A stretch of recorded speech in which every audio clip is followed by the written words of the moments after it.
In today's video, I'm going to show you how to add a background in Gimp. So first, open your image in Gimp by clicking on File at the top menu, then click on Open.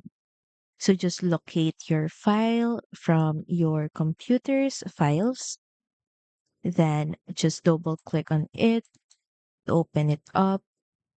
Next, at the top menu, click on Layer, then click on New Layer.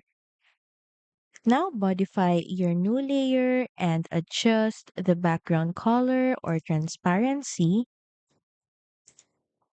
Then press OK. Then in the right panel, just drag the newly added layer just below your image so it acts as the background. The next in the left panel, you can grab the fill or bucket fill tool, or you can also just import an image to customize the background further. And now just do any necessary changes you want for your image. And that's it. So thank you for watching this video and see you again on the next one.